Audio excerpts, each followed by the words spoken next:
ദക്ഷിണ കൊറിയയുടെ തെക്കുകിഴക്കൻ മേഖലയിലുടനീളം നാശം വിതച്ച കാട്ടുതീ. അമേരിക്കയിലും ജപ്പാനിലും നാശം വിതച്ച കാട്ടുതീക്ക് പിന്നാലെയാണ് ഇപ്പോൾ ദക്ഷിണ കൊറിയയിലും കാട്ടുതീ പടർന്നു പിടിച്ചിരിക്കുന്നത്.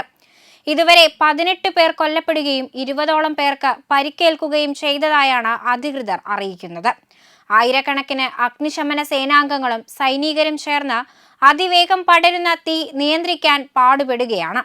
ശക്തമായതും വരണ്ടതുമായ കാറ്റാണ് തീപിടുത്തത്തിന്റെ 6ാം ദിവസമായ മാർച്ച് 26-ൽ മരണസംഖ്യ 18ആയി ഉയർത്തിയതെന്ന് ദക്ഷിണ കൊറിയയുടെ ഔദ്യോഗിക യോൻഹോപ്പ് വാർത്താ ഏജൻസി അറിയിച്ചു. പതിറ്റാണ്ടുകളായി രാജ്യം കണ്ട ഏറ്റവും മോശമായ കാട്ടുതീകളിൽ ഒന്നാണിത്. കാട്ടുതീ അതിവേഗം പടരുന്നതിനാൽ പ്രദേശങ്ങളിൽ നിന്ന് 27,000-ത്തിലധികം ആളുകളെ ഇതിനോടകം മാറ്റിപ്പാർപ്പിച്ചതായി സർക്കാർ അറിയിച്ചു. സ്കൂളുകൾ അടച്ചുപൂട്ടി. 100 കണക്കിന് തടവുകാരെ അടക്കം ജയിലുകളിൽ നിന്ന് അധികാരികൾക്ക് മാറ്റിപ്പാർപ്പിക്കേണ്ടതായി വന്നു. സ്ഥിതി മോശമാണെന്നും കാട്ടുതീയെ നേരിടാൻ ലഭ്യമായ എല്ലാ ഉദ്യോഗസ്ഥരെയും ഉപകരണങ്ങളെയും വിന്യസിച്ചിട്ടുണ്ടെന്നും ആക്ടിംഗ് പ്രസിഡന്റ് ഹാൻ ഡക്-സു പറഞ്ഞു.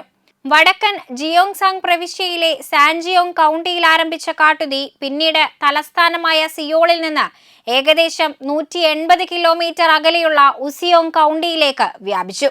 തുടർന്ന് ആൻഡോങ്, ചിയോങ്സോങ്, യോങ്യാങ്, യോങ്ഡിയോങ് കൗണ്ടികളിലേക്കും വ്യാപിച്ചു. ഉയിസോങ് കൗണ്ടിയിൽ ആരംഭിച്ച കാട്ടുതീയിൽ മാത്രം 14 പേരാണ് മരിച്ചത്. അതേസമയം മറ്റു 4 മരണങ്ങൾ സാൻജിയോങ് കൗണ്ടിയിലുണ്ടായ മറ്റൊരു തീപിടുത്തത്തിലുമാണ്. 68% മാത്രം നിയന്ത്രിക്കാൻ കഴിഞ്ഞതും ശക്തമായ കാറ്റിനാൽ വഷളായതുമായ ഉയിസോങ് തീയുടെ വ്യാപ്തിയും വേഗതയും ഭീകരമാണെന്ന് നാഷണൽ ഇൻസ്റ്റിറ്റ്യൂട്ട് ഓഫ് ഫോറസ്റ്റ് സയൻസിലെ വനദുരന്ത വിദഗ്ധനായ ലീ ബ്യൂങ് ഡു പറഞ്ഞു. കാട്ടുതീ ബാധിത പ്രദേശത്ത് വരണ്ട കാലാവസ്ഥ തുടരുമെന്നും സുരക്ഷാ മന്ത്രാലയം അറിയിച്ചു. ജനുവരിയിൽ ലോസ് ഏഞ്ചൽസിന്റെ ഒരു ഭാഗത്തെ നശിപ്പിച്ച കാട്ടുതീയുടെ അസാധാരണമായ സമയക്രമവും വടക്കുകിഴക്കൻ ജപ്പാനിൽ അടുത്തിടെയുണ്ടായ കാട്ടുതീയും ഉദ്ധരിച്ച് കാലാവസ്ഥാ വ്യതിയാനത്തിന്റെ ഫലമായി ആഗോളതലത്തിൽ കാട്ടുതീ കൂടുതൽ പതിവായിരിക്കുമെന്ന് ലീ പറഞ്ഞു.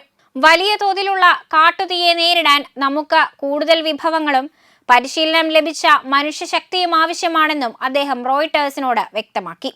പർവ്വത പ്രദേശമായതിനാൽ കാട്ടുതീ അണയ്ക്കാൻ ദക്ഷിണ കൊറിയ ഹെലികോപ്റ്ററുകളെയാണ് ആശ്രയിക്കുന്നത്. എന്നാൽ രാത്രിയിൽ പ്രവർത്തിക്കാൻ കഴിയുന്ന മറ്റ് അഗ്നിശമന വിമാനങ്ങളും ഡ്രോണുകളും കൊണ്ടുവരേണ്ടതുണ്ട്.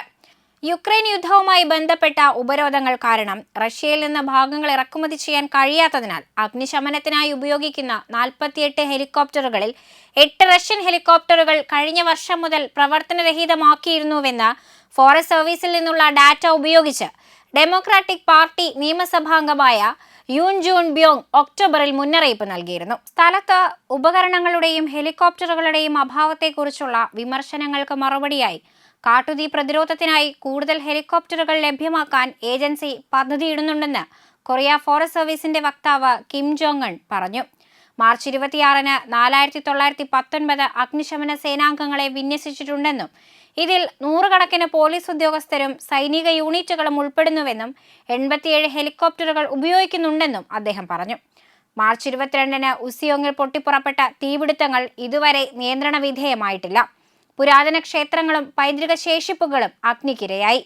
ആൻഡോങ് നഗരത്തിലെ നിരവധി യുനെസ്കോ ലോക പൈതൃക സ്ഥലങ്ങളായ ഹാഹോ വില്ലേജ്, ബിയോങ്സാൻ കൺഫ്യൂഷൻ അക്കാദമി എന്നിവയ്ക്കും ഉയിസോങ് തീപിടുത്തം ഭീഷണിയായി. 681-ൽ നിർമ്മിക്കപ്പെട്ട ഒരു പുരാതന ക്ഷേത്രമായ ഗൗൺ ക്ഷേത്രം കത്തി നശിച്ചതായി യോൻഹാപ്പ് റിപ്പോർട്ട് ചെയ്തു. കാട്ടുതീ ബാധിത പ്രദേശങ്ങളെ പ്രത്യേക ദുരന്ത മേഖലകളായി സർക്കാർ നിശ്ചയിച്ചിട്ടുണ്ട്. കൂടാതെ തീപിടുത്തത്തിൽ 15,000 ഹെക്ടറിലധികം നാശനഷ്ടമുണ്ടായതായാണ് വിവരം.